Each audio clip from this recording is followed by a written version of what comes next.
Welcome to Comcast Newsmakers. I'm Elena Russo. Today we're talking to somebody who's going to bring us up to date on the Eastern Shore, and we're talking to Rick Pollitt, the first Wicomico County executive on the Eastern Shore. Thank you so much for coming in. Elena, thanks for having me in. Now, first of all, I think that's fascinating that you are the first county executive on the Eastern Shore. I mean, what does that tell us about what's going on this side of the bridge? Well, it shows that I think our communities are more interested in having somebody who's going to be accountable for what goes on in local government. Before we had a county executive, all of the legislative and executive authority was vested in the county council, a 7-member body that now has become the legislative branch.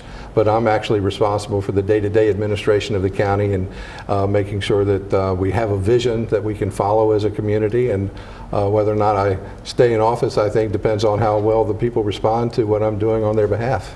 And let's get right to it. Let's talk about what you're doing. And some of that includes working with building a high school and possibly renovating a middle school. Yes. My highest priority for this term is to build the new Bennett Middle School. This is part 2 of a 2-part project that started with the demolition of the old James M. Bennett Senior High and building a brand new one. Both of the Bennett Middle School and the high school are on the same property. So our plan is to take the middle school out of the property, rebuild it in Fruitland, Maryland, and then be able to have the senior high school expand into the property of the old middle school. The Bennett Middle School is in old, deteriorating condition. It's not seen as a very healthy place or conducive to learning, and so it's going to be expensive, and we have to have a lot of buy-in by our community and the taxes that we pay to fund our share of it. But we're getting about 96% state funding for those parts of the project that are grant eligible. And so I think it's going to come together, and it's going to be something that the community can be proud of. So that middle school is not going to be just renovated, it's going to be completely brand new. We'll have a brand new middle school altogether, environmentally sound, and a place where kids can go and learn and enjoy learning while they're at it. Great.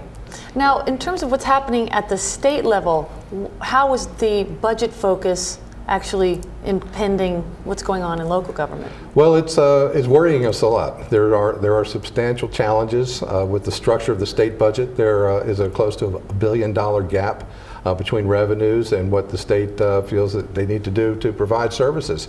There are several proposals on the table to shift some of the state-funded burdens down to county government.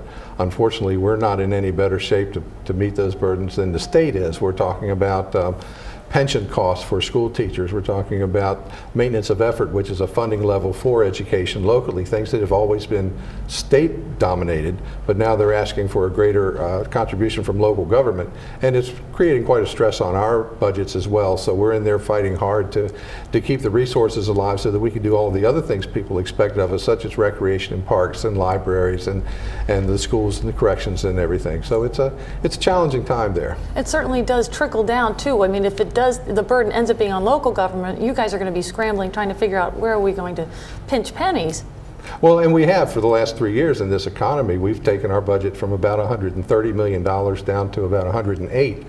Our employees have had furlough days where they're not being paid what we hired them for. We've laid people off. So it's a tough time to make ends meet these days, and the state is just another piece of that challenge. Now you've got a big event coming up in April, which is going to be sort of an inaugural event for you. It will be new. You know, what we're constantly going to the community asking people to pay their taxes and be good citizens. Well, we want to show them what they're getting for their investment. And so on April 14th at the Center of Salisbury from 11 to 2, we're going to have all of the county departments represented so that the public can come by, see what we do, pick up some information. We hope to have some of the mobile vans from the Sheriff's Department and our Department of Emergency Services so that people can see some of the more exciting parts of what we do to keep our community safe. But we hope folks will come out to the center and see just what they're getting for their dollars. Great. Well, thank you so much. We look forward to actually meeting and greeting with you on that day. And thank you so much for coming in and telling us all about it. That would be great. Thanks very much, Elena. You just heard from Rick Pollitt, the Wicomico County Executive. For Comcast Newsmakers, I'm Elena Russo.